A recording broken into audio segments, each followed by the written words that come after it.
আল্লাহর বান্দি ভালো বাবার সন্তান বিবাহের পরে স্বামীর ঘরে আসছেন।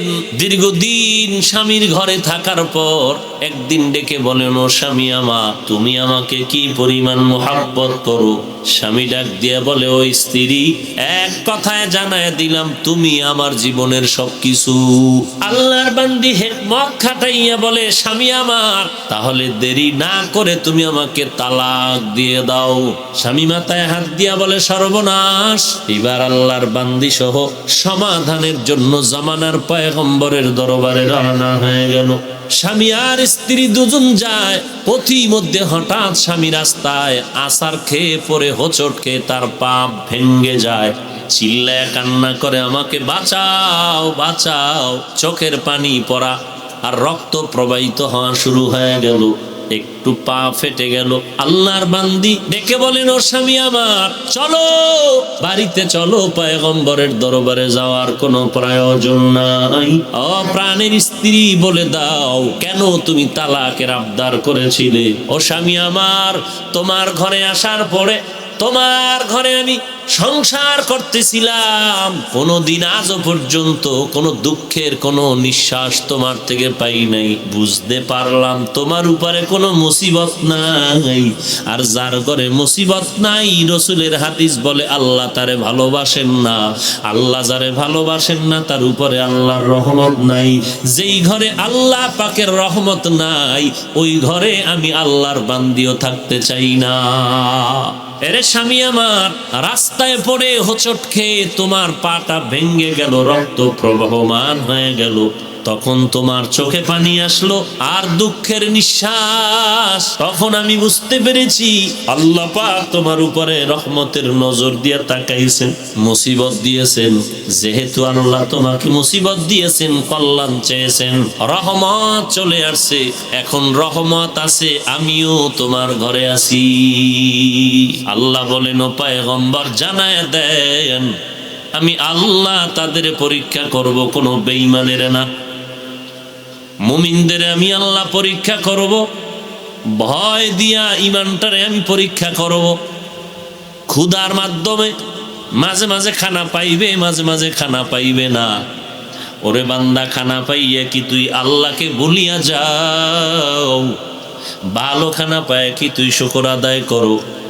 আবার খানা যদি কম হয়, ওই মধ্যে কি তুই আল্লাহকে ভুলে হারাম টাকা আনার জন্য, লোন উঠানোর জন্য সুদের কারবারে ঢুকে যাও? আমি আল্লাহ তোকে এটা পরীক্ষার জন্য যাচাই করব। যদি পাশ করতে চাও, ধৈর্য ছাড়া পাশ করা যাবে না। এই ধৈর্য হলো 3 প্রকার। সবর আনিল মাসিয়াহ, সবর ফিল মুসিবাহ, সবর ফিল ইবাদা। ধৈর্য ধারণ করতে হবে মুসিবতের সময়। গুনাহের ক্ষেত্রে ধৈর্যের পরিচয় দাও, ইবাদতের মধ্যে ধৈর্যের পরিচয় দাও। মুসিবতের সময় ধৈর্যের পরিচয় দাও।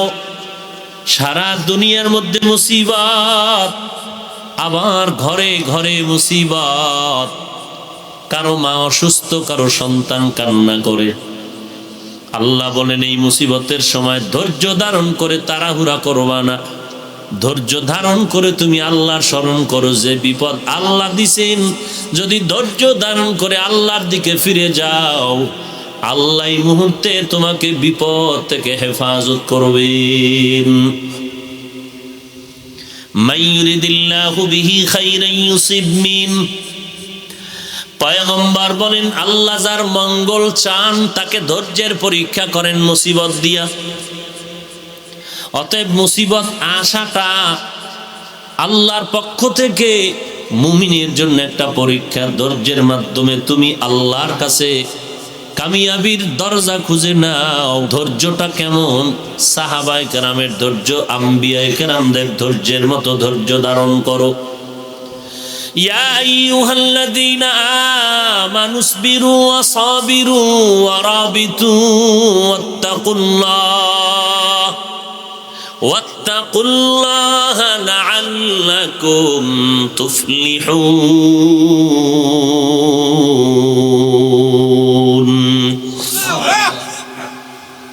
ধৈর্য ধারণ করো, ধৈর্যের উপরে মজবুত হয়ে চলো। ধৈর্য ধারণকারীর সাথেই তো আল্লাহ আছেন, আর কিসের ভয়?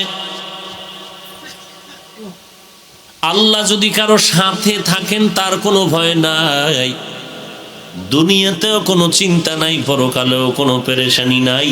বিনা হিসাবে আল্লাহ তাকে জান্নাত দিয়ে দিবেন।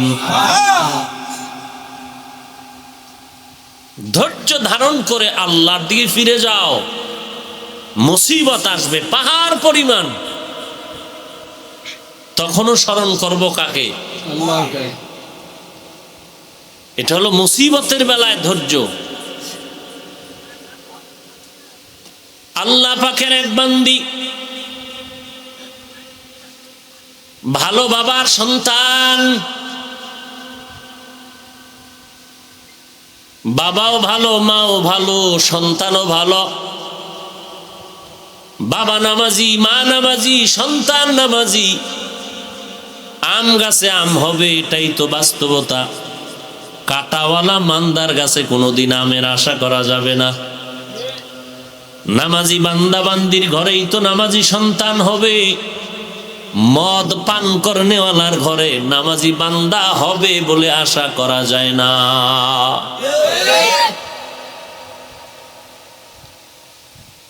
আল্লাহর বান্দি, ভালো বাবার সন্তান, বিবাহের পরে স্বামীর ঘরে আসছেন। দীর্ঘদিন স্বামীর ঘরে থাকার পর একদিন ডেকে বলেন, ও স্বামী আমার, তুমি আমাকে কি পরিমাণ মোহাব্বত করো? স্বামী ডাক দিয়া বলে, ও স্ত্রী, কেমনে বুঝাই তোমাকে কি পরিমাণ মোহাব্বত করি? এক কথায় জানায় দিলাম, তুমি আমার জীবনের সবকিছু, তুমি ছাড়া আমার কেউ নাই, তুমি আমার সব। আল্লাহর বান্দি স্ত্রী ডেকে বলেন, স্বামী আমার, আমি যদি তোমার সব হই তো আমার জীবনের কোনো মনের আশা পূরণ করবানি? বলে, হ্যাঁ করব। বলে, কি পরিমাণ? বলে, বলতে দেরি হবে, তুমি যা চাইবা তার থেকে বেশি পূরণ করব। আল্লাহর বান্দি হিকমত খাটাইয়া বলে, স্বামী আমার, আমার মনের আশা যদি তুমি পূরণ করতে চাও তাহলে দেরি না করে তুমি আমাকে তালাক দিয়ে দাও। কি দিয়ে দাও? তালাক। স্বামী মাথায় হাত দিয়া বলে, সর্বনাশ, কি বললা হে আমার প্রাণের বিবি, এটা কি সম্ভব? বলে, তুমি ওয়াদা করেছো দিবা, ও আমার মনের আশাটা পূরণ করে দাও। বলে, সম্ভব না। বলে, ওয়াদা খেলাপ করতে পারবা না, যেহেতু ওয়াদা করেছো আমি চাইলে দিবা, তাড়াতাড়ি তালাক দিয়ে দাও। বলে, হবে না। এবার আল্লাহর বান্দি সহ সমাধানের জন্য জামানার পয়গম্বরের দরবারে রওনা হয়ে গেল। স্বামী আর স্ত্রী দুজন যায়। পথিমধ্যে হঠাৎ স্বামী রাস্তায় আছাড় খেয়ে পড়ে, হোঁচট খেয়ে তার পা ভেঙ্গে যায়। চিল্লায় কান্না করে, আমাকে বাঁচাও, বাঁচাও। চোখের পানি পড়া আর রক্ত প্রবাহিত হওয়া শুরু হয়ে গেল। একটু পা ফেটে গেল। আল্লাহর বান্দি ডেকে বলেন, ও স্বামী আমার, চলো বাড়িতে চলো, পয়গম্বরের দরবারে যাওয়ার কোনো প্রয়োজন নাই। বাড়িতে যাওয়ার পরে স্ত্রী ডাক দিয়ে কয়, স্বামী আমার, আমাকে তুমি মাফ করে দাও। আমি যে কথাটা বলে তোমার সামনে ব্যক্ত করেছি, উড্ড করে নিলাম, তুমি মনে কোনো পেরেশানি নিও না। এবার স্বাভাবিক হালাতে স্বামী সুস্থ হয়ে বলে, ও প্রাণের স্ত্রী, বলে দাও, কেন তুমি তালাকের আবদার করেছিলে? বলে, এখানে আমার হিকমত হলো, পয়গম্বরের হাদিস, পয়গম্বর বলেছেন, আলান নবী সাল্লাল্লাহু আলাইহি ওয়া আলিহি ওয়াসাল্লাম, মাইয়ুরিদিল্লাহু বিহি খায়রান ইউসিব মিন। আল্লাহর নবী বলেন, আল্লাহ যদি কারো ভালাই চান তাকে মুসিবতের দ্বারা ধৈর্যের পরীক্ষা নেবেন। ও স্বামী আমার, তোমার ঘরে আসার পরে তোমার ঘরে আমি সংসার করতেছিলাম, কোনোদিন আজও পর্যন্ত কোনো দুঃখের কোনো নিঃশ্বাস তোমার থেকে পাই নাই। বুঝতে পারলাম তোমার উপরে কোনো মুসিবত নাই। আর যার ঘরে মুসিবত নাই, রসুলের হাদিস বলে আল্লাহ তারে ভালোবাসেন না। আল্লাহ যারে ভালোবাসেন না তার উপরে আল্লাহর রহমত নাই। যেই ঘরে আল্লাহ পাকের রহমত নাই, ওই ঘরে আমি আল্লাহর বান্দিও থাকতে চাই না। আল্লাহর বান্দি বলেন, এরপরে যখন রাস্তার মাঝে থেকে আবার ফিরে আসলাম, এখানেও হিকমতের জাহের হয়ে গেল। এরে স্বামী আমার, রাস্তায় পড়ে হোঁচট খেয়ে তোমার পাটা ভেঙে গেল, রক্ত প্রবহমান হয়ে গেল। তখন তোমার চোখে পানি আসলো আর দুঃখের নিঃশ্বাস। তখন আমি বুঝতে পেরেছি আল্লাহ পাক তোমার উপরে রহমতের নজর দিয়ে তাকাইছেন, মুসিবত দিয়েছেন। নবীর হাদিস মতে আল্লাহ যার কল্যাণ চান তাকে মুসিবত দেন। যেহেতু আল্লাহ তোমাকে মুসিবত দিয়েছেন, কল্যাণ চেয়েছেন, রহমত চলে আসছে, এখন রহমত আছে, আমিও তোমার ঘরে আছি।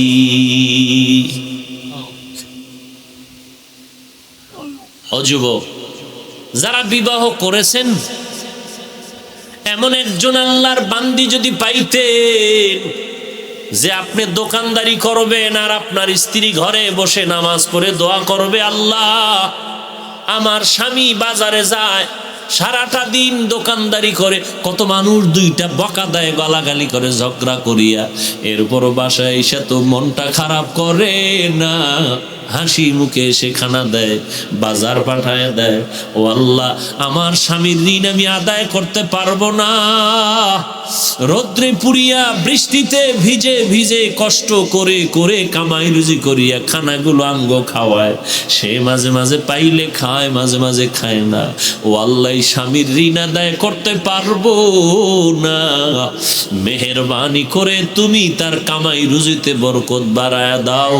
কোটি টাকার কোনো দাম নাই, অল্প টাকায় বরকত হলে অনেক দাম। আল্লাহ যদি রাজি না থাকে, কোটি টাকা লাভ নাই। আর আল্লাহ যদি সন্তুষ্ট থাকেন, অল্প টাকায় অনেক বরকত, অনেক লাভ। এমন একজন বিবি যদি ঘরের মধ্যে পাইতেন, নামাজের সময় নামাজ দাঁড়ায় গেছে, আপনাকেও ফজরের সময় ঘুম থেকে ডেকে বলেছে, স্বামী তাড়াতাড়ি উঠো, নামাজটা আদায় করে নাও, এমন একজন স্ত্রী যদি ঘরে পাইতেন, আপনার ঘর ফেরেশতার রহমত দিয়া পাহারা দিত। যারা পান নাই, আল্লাহর কাছে দোয়া করেন, ও আল্লাহ তুমি আমার বিবিকে রাবেয়া বসরিয়ার মতো বানায় দাও, তুমি আমার স্ত্রীকে ওই ইসমাইল নবীর মা খাদিজা রাদিয়াল্লাহু আনহার মতো আদর্শওয়ালা বানায় দাও, আমার স্ত্রীকে মালিক আম্মাজান আয়েশা রাদিয়াল্লাহু আনহার মতো তুমি গুণবতী বানায় দাও, আমার স্ত্রীকে আল্লাহ খাদিজাতুল কুবরার মতো বানায় দাও। মায়ার নবী কালেমার দাওয়াত দিতে যায়, খাদিজা দাঁড়ায় অপেক্ষা করে, নবী না আসা পর্যন্ত ঘুমায় না। আর আপনার স্ত্রী ঘুম যে দিছে, দরজা ভেঙ্গে ফেলেও যদি ডাকাত এসে যায় খবর নাই, কানের অলংকার খুইলা নেওয়ার পর 3 ঘন্টা পরে কানে হাত দিয়া কয়, কানের অলংকার কই গেল? কিন্তু নামাজি নারীরা কখনো এরকম অচেতন ঘুম হয় না। আর দ্বিতীয়, নামাজি নারীদের ঘর আল্লাহর রহমতের ঘর।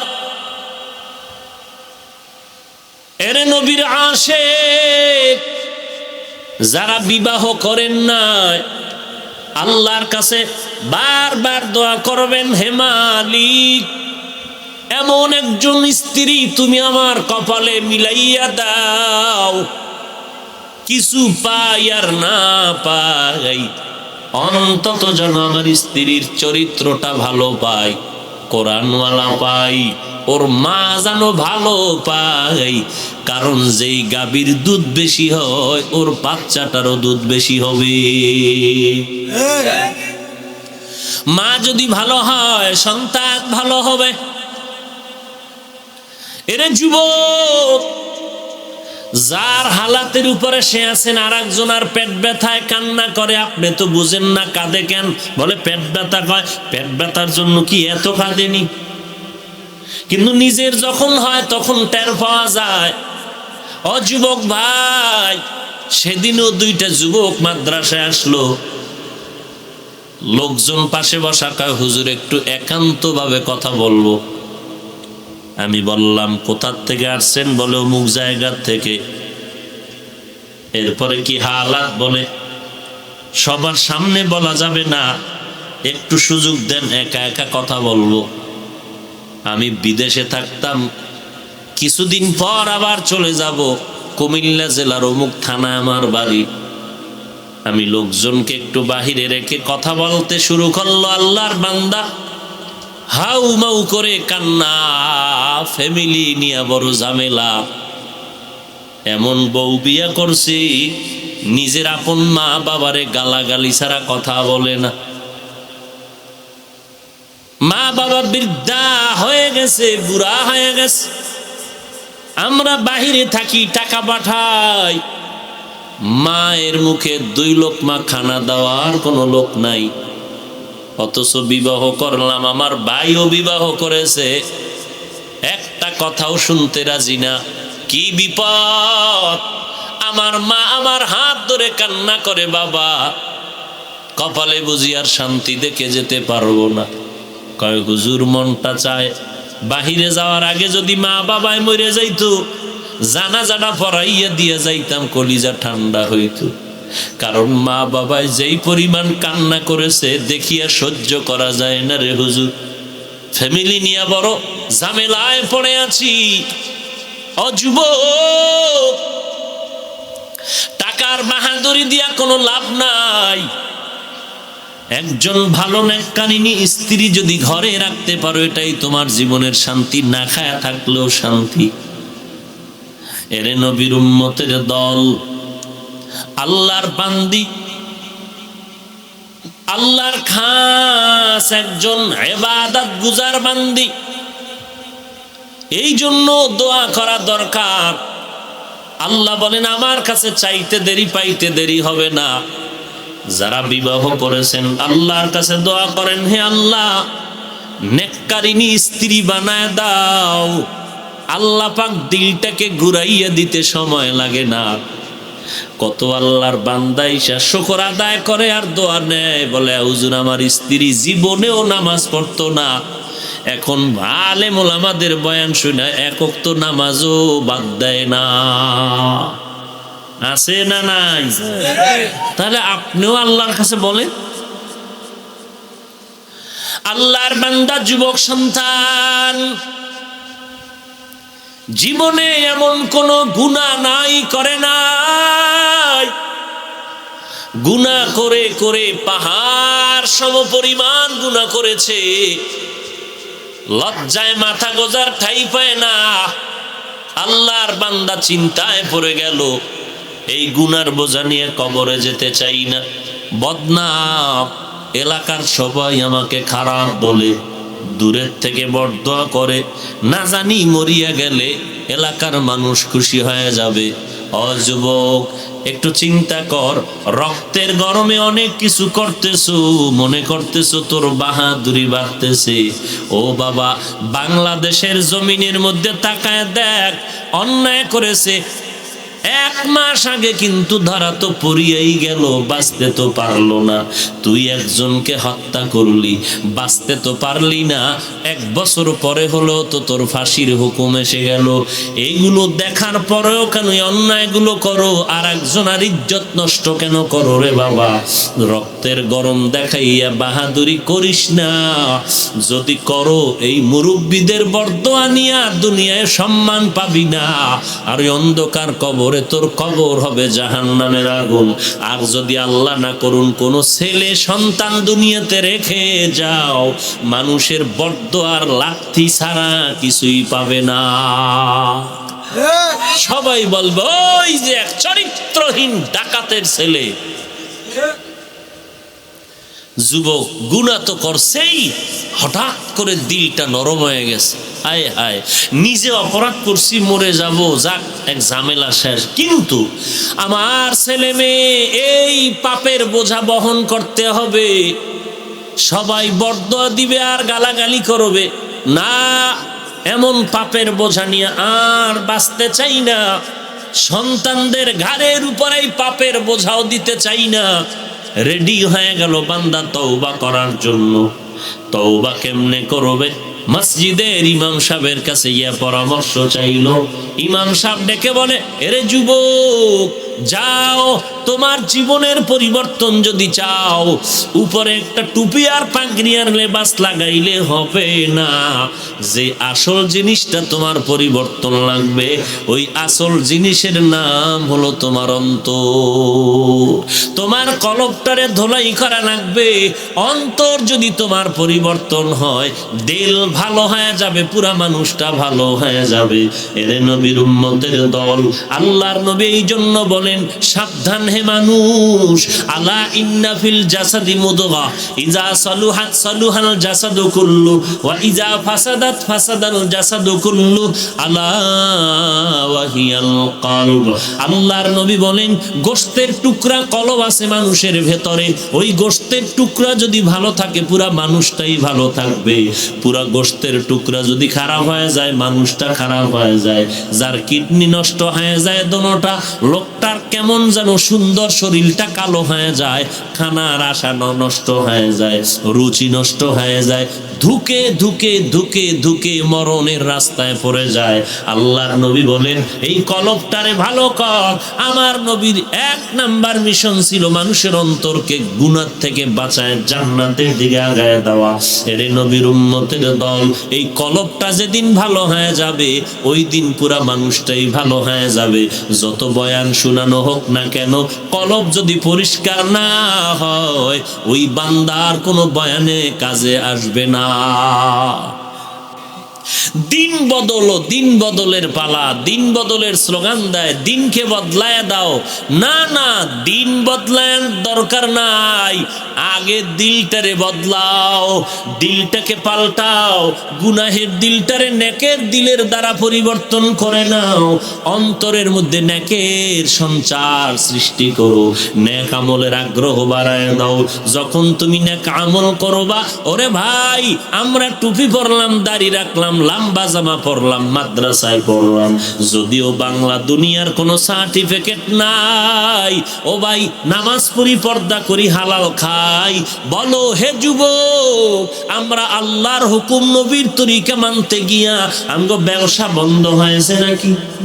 খানা বন্ধ হয়েছে, বিবাহ বন্ধ হয়েছে? না না, তোমরা যত জায়গায় ঘুরতে যাও, যা করো, আমরাও তো কম বেশি করি। তোমরা বেপরোয়া ভাবে চলো, আমরা বেপরোয়া ভাবে চলতে পারি না। কারণ এই টুপি পরেছি যেই নবীর আদর্শের, যেই নবীর মুহাব্বতে দাঁড়িয়ে রাখলাম, ওই নবীর আদর্শের কথা মনে পড়ে একটা অনর্থক কাজ করলেও আল্লাহর দরবারে হিসাব দিতে হবে। এরে নবীর উম্মতের দল, আল্লাহর বান্দা যুবক ইমাম সাহেবের কাছে গিয়া যখন বললেন তওবা করব, বলে করবা। একজন খাঁটি আল্লাহওয়ালার কাছে যাও, যে আল্লাহওয়ালা ঘুমের ঘরে আল্লাহওয়ালা হয় না, জীবনের সব সময়টাকে আল্লাহর পেছনে, আল্লাহর দিনের জন্য ব্যয় করেছে। আল্লাহওয়ালারাও খায়, আল্লাহওয়ালারাও ঘুমায়, তবে আল্লাহওয়ালাদের খানাটা এমন অল্প খানা এবং বরকতপূর্ণ খানা। তারাও ঘুমায়, আমিও আপনিও ঘুমাই। আপনার আমার ঘুমের মধ্যে ইবাদত নাই, জিকির আজকার নাই। আল্লাহওয়ালারা অল্প টাইম ঘুমায়, ঘুমটাও তাদের ইবাদত, ঘুমটাও তাদের ইবাদত। এইরকম একজন আল্লাহওয়ালার কাছে যাও, এখন তো এক শ্রেণীর মুসলমান নামদারি বের হয়েছে, উম্মতেরা যেন আল্লাহওয়ালার কাছে যেতে না পারে এই মিশনে নেমেছে। এরা কথায় কথায় বলে আল্লাহওয়ালা দরকার নাই, কোরআন হাদিস মানো। ও ভাই, কোরআন হাদিস তো সাহাবায়ে কেরামের সামনেও ছিল কিনা? কথা বলেন না কেন? সামনেও ছিল। কোরআন হাদিসের ইলম তাদের কম ছিল, বলেন না কেন? কোরআন হাদিসের জ্ঞান কি সাহাবায়ে কেরামের কম ছিল? আমল কম ছিল, ইবাদত কম ছিল। তাহলে সাহাবায়ে কেরাম কোরআন হাদিস থাকার পরেও কেন তারা নবীর কথা মতো চললেন? নবীকে দেইখা দেইখা নামাজ শিখলেন, আবার সাহাবায়ে কেরামদের দেইখা তাবিঈনরা তাদের আমল শিখলেন। কোরআন হাদিস হাতে থাকার পরে, জানার পরও, বুঝার পরও তাবিঈনরা সাহাবাদেরকে দেইখা আমল করে, আবার তাবিঈনদেরকে দেইখা তাবিঈনরা আমল করে। এর নবীর উম্মতের দল, একজন খাঁটি আল্লাহওয়ালা, আল্লাহর খাস বান্দা যারা, প্রিয় বান্দা যারা, ইচ্ছা করে তো গুনাহ করেই না, অজান্তে যদি দুই একটা গুনাহ হয় তওবা করতো, তারা দেরি করে না। এমন একজন আল্লাহওয়ালা এর কাছে যাও, তারপরে তার থেকে তুমি তওবা শিখে নাও, তওবা করে তোমার অন্তরটারে ধোলাই করে নাও, ইনশাআল্লাহ তোমার কপাল খুলে যাবে। এর নবীর উম্মত, কারণ আল্লাহওয়ালার চোখের নজরের মধ্যেও অনেক বরকত। একটা গাঁজাখোর নারিকেল গাছের দিকে তাকায় কি জানি দোয়া পড়ছে, সাথে সাথে গাছের মধ্যে গজব শুরু হয়ে গেছে। এক গ্লাস পানি নিয়ে কয়, হুজুর একটু পানি দেন। কি সমস্যা? বলে নারিকেল গাছে নারিকেল হয় না, আম গাছে আম হয় না, গরুতে দুধ দেয় না। সমস্যা কি? বলে গাঁজা করে তাকায় কি জানি দেখলাম, ঠোঁট নাড়ায় দোয়া বললো, দুধ বন্ধ হয়ে গেল। এটার সিস্টেম কি? কি হইলো? কয় এটারে মুখ দোষ কয়, বদ নজর কয়। কি কয়? কার বদ নজর? পীর সাহেবের, ইমাম সাহেবের, কার? একজন গাঞ্জাখোরের চোখের নজরে যদি গাছের ফল নষ্ট হয়, একজন গাঞ্জাখোরের চোখের বদ নজরে যদি গাভীর দুধ নষ্ট হতে পারে, একজন খাঁটি আল্লাহওয়ালার নেক নজরে কেন একটা মানুষের মধ্যে অ্যাকশন হবে না? ওইটা বুঝে, এটা বুঝে না। ওইটা বুঝতেছে, এটা বুঝতেই চায় না। আল্লাহ সব ভাইকে সহি বুঝ দান করে। এবার যুবক বলল, আল্লাহওয়ালা বলতে কে? কার কাছে যাব? ইমাম সাহেব বলেন, এর যুবক ভাই, অমুক এলাকা একজন আল্লাহর ওলি আছে, যাও, তার নাম আবুল হাসান। আবুল হাসান নামের ওলিয়ে কামেলের কাছে যাও। হাকিমুল উম্মাহ মুজাদ্দিদুল মিল্লাত শাহ আশরাফ আলী থানবী রহমাতুল্লাহ আলাইহি ইলাজে কিবির নামে কিতাবের মধ্যে ঘটনা লেখেন। ওই ইমাম পরামর্শ দিয়ে বলে, অমুক এলাকার মধ্যে একজন ওলিয়ে কামেল আবুল হাসান নামের ব্যক্তি, তার কাছে যাও। যুবক নিজের জীবনের পরিবর্তনের জন্য আল্লাহর ওলির মজলিসে রওয়ানা, আল্লাহওয়ালাদের মজলিসে যায়। এবার বান্দা পুরা তওবা করার নিয়তে রওয়ানা। এরে নবীর উম্মত, হাদিস শরীফে নবী বলেন, কোন উম্মত যদি একটা নেক কাজের নিয়ত করে, কাজটা করার কাছে এখনো যায় না, শুধু নিয়ত করছে ওয়াজে যাব, দোয়ার মাহফিলে যাব, নিয়তটা করা মাত্রই একটা নেক আল্লাহ আমলনামায় লিখে দেয়। আর বান্দা যখন ওই নেক কাজের নিয়ত করিয়া কাজটা করে, আল্লাহর নবী বলেন, উম্মতের দল ওই বান্দাকে আল্লাহ রব্বুল আলামিন নেক দেওয়া শুরু করে 700 পর্যন্ত নেক লেখা হয়। 10 থেকে 700 পর্যন্ত নেক আল্লাহ তাকে দান করেন। পক্ষান্তরে গুনার ক্ষেত্রে আল্লাহ দয়াময়, গুনার নিয়ত করছে, কোনো গুনাহ লেখা হবে না। বরং নিয়ত করে যদি কয় সিনেমায় যামু, কিছুক্ষণ পর কয় দূর ভাল লাগে না, যাব না, ফেরেশতারা একটা নেক লিখে দেয়। আর যদি যাইয়াই পড়ে আর সিনেমা দেখিয়েই ফেলে, ফেরেশতাদের মাধ্যমে আল্লাহ একটা গুনাহ লেখায়, আর ওই নেক কাজ করলে 10 থেকে কত 700 নেকি আল্লাহ দান করেন, আরো বেশি। এরে যুবক আল্লাহর গোলাম, এই যুবক এখন হাসানের দরবারে রওনা। হেঁটে হেঁটে হেঁটে হেঁটে হেঁটে হেঁটে ঠিকানা জেনে জেনে ওই জায়গায় গিয়া যখন উপস্থিত হয়ে গেল, খবর নিয়ে আল্লাহর ওলি আবুল হাসানের বাড়ির দরজায় দাঁড়ায়, সালাম দিয়ে আওয়াজ দেয়, ঘরে কে আছেন একটু আওয়াজ দেন, আমি আগন্তুক এক যুবক আপনার সাথে মোলাকাতের জন্য হাজির হয়েছে। কোনো আওয়াজ নাই। যুবক আবার আওয়াজ দিলেন, জবাব নাই। তৃতীয়বার আওয়াজ দেওয়ার পরে মহিলাদের একটা কণ্ঠ ভেসে আসলো। মহিলা ডাক দিয়ে কয়, কে তুমি? বলে, আমি বহু দূর থেকে এক যুবক এসেছি আল্লাহর ওলি আবুল হাসানের সাথে মোলাকাতের জন্য। কেন? বলে, তার হাতে বায়াত গ্রহণ করে আমি তওবা করব। মহিলা বাজে মন্তব্য করলেন আর বললেন, আর কি মানুষ নাই?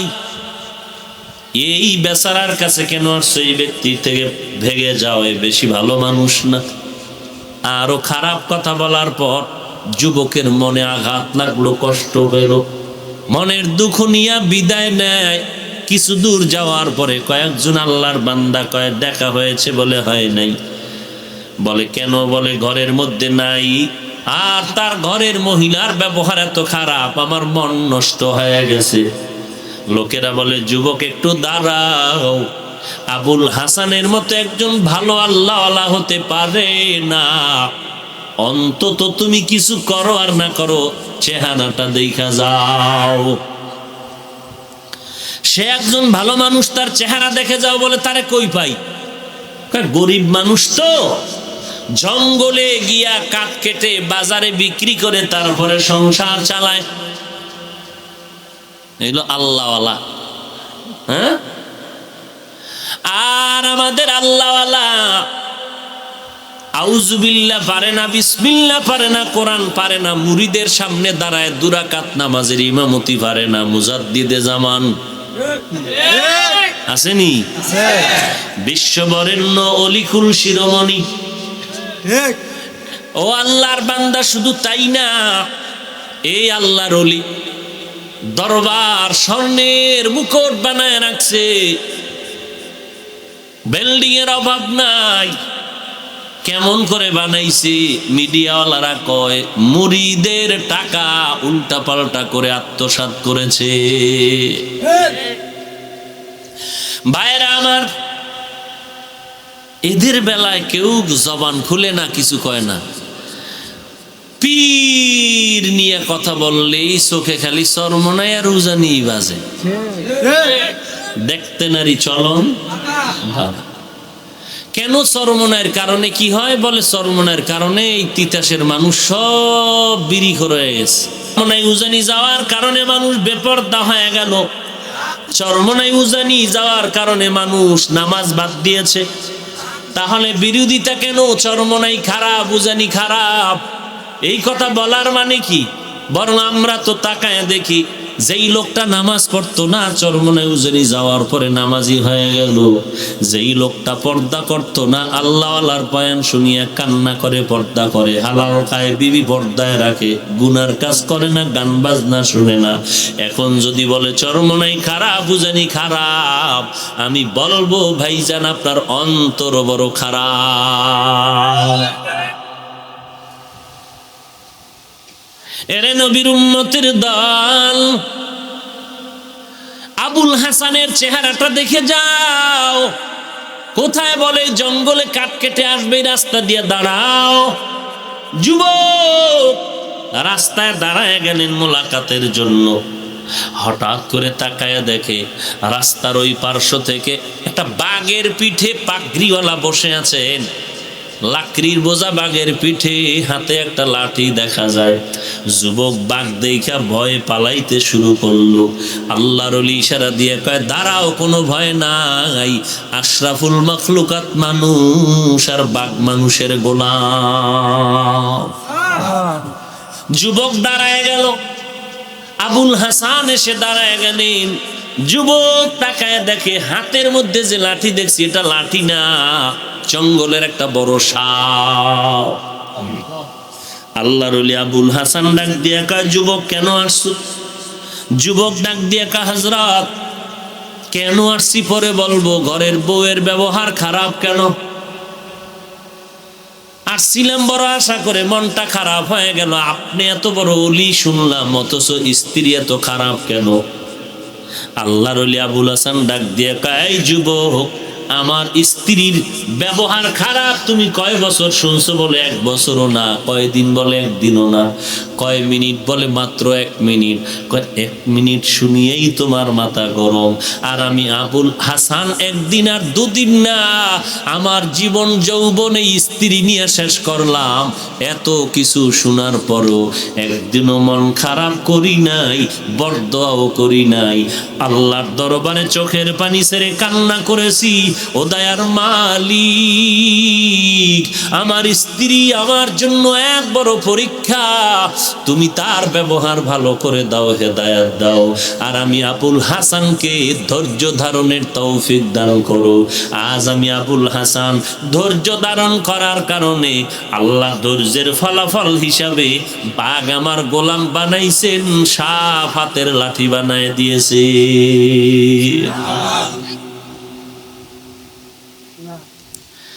একটু নুন বেশি হইলেই চান্দি গরম।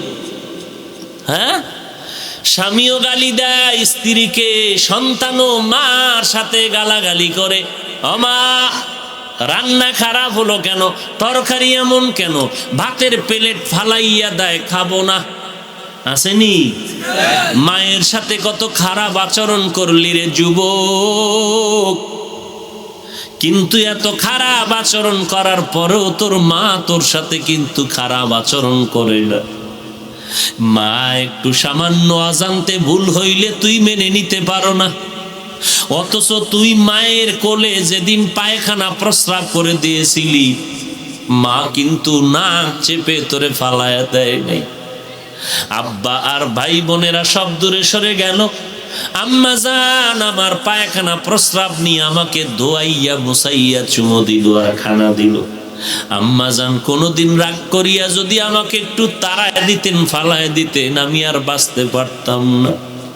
এরে যুবক, ওই মা বাবার সাথে এখনো যারা দোয়া নিতে পারো নাই, ভালো আচরণ করতে পারো নাই, সময় আছে, তওবা করে নাও। মনে করিও না মহামারী বুঝি শেষ হয়ে গেছে। এখনো কিন্তু বহুজনে আসে দোয়া চায় টেলিফোনে, হুজুর আমারে করে নাই ধরছে, একটু দোয়া করে। আল্লাহর কাছে একটু বিনয়ের সাথে দোয়া করেন। ওরে আল্লাহর গোলাম, আল্লাহ যখন ডাক দিবে, কে বুড়া, কে অলি, কে মুরিদ, কে পীর, কে ইমাম, কে মুক্তাদি, কে ধনী, কে গরিব, কে ছাত্র শিক্ষক, আল্লাহ এটা দেখবেন না, আজরাইলকে পাঠাইবেন, জীবনটা নিয়ে যাবে, কেউ ধরে রাখতে পারবে না। এরে আল্লাহর বান্দা, এখানে অনেক যুবক আছো, অনেকের মা নাই, অনেকের বাবা নাই, অন্ধকার কবর থেকে দোয়া চায়। আজকে রাতের বেলা ঘুমাইয়া গেছো, ঘুমের ঘরেও তো কত মানুষ মরে যায়। তোমার আমার যদি মরণ হয়, সকালবেলা সবাই চিল্লায় বলবে, তোরা তাড়াতাড়ি আয়, কবর জিন্দা মানুষটা কবরের বাসিন্দা হয়ে গেল। তুমি কিন্তু সব দেখতে থাকবা, জবান আর খুলবে না, কিছুই বলার নেই। কেউ যাবে তোমার আমার জন্য বাঁশবাগানে কবর খনন করতে, কেউ যাবে কলা গাছের পাতা কাটার জন্য, কেউ বাঁশ কাটার জন্য। কেউ বলবে না আমার সন্তান এনে আমার কাছে শোয়া রাখ, ভাইও বলবে না ভাইকে শোয়া রাখ, বন্ধু বলবে না বন্ধুরে আমার কাছে রাখ। বরং বন্ধু তোমার হাতের ঘড়িটা তোমার বন্ধু নিয়ে যাবে, তোমার গায়ের গেঞ্জি বেলেট দিয়া কেটে রাখবে, তোমার মানি ব্যাগটায় হাত দিয়া চুপে চুপে কেউ পারলে টাকাগুলো নিয়ে যাবে, তোমার গলায় যদি কোনো স্বর্ণের চেইন থাকে নিয়ে যাবে। এইভাবে কিন্তু সবাই নিয়ে চলে যাবে। এরপরে তোমার রেখে যাওয়া সম্পদগুলো ভাগ ভাগ বটোয়ারার জন্য পাগল হয়ে যাবে। আর তোমাকে 3টা সাদা কাপড় পরাইয়া কবর দেশে নিয়ে সবাই মাটি দিয়ে চলে যাবে। ওই কবরে যদি বান্দা নেক আমল নিয়ে যেতে পারো, কপাল ভালো, জান্নাতের বিছানা কবরে পেয়ে যাইবা। আর আল্লাহ না করুন যদি গুনাহ অবস্থায় তওবা না করে কবরে যাও, ওই কবরে জাহান্নামের আযাব শুরু হয়ে যাবে। এরে নবীর উম্মত, আল্লাহর কোরআনও মিথ্যা না, নবীর কথাও মিথ্যা না। গুনাহগারের জন্য কবরে আযাব হবে, কথাটাও মিথ্যা না।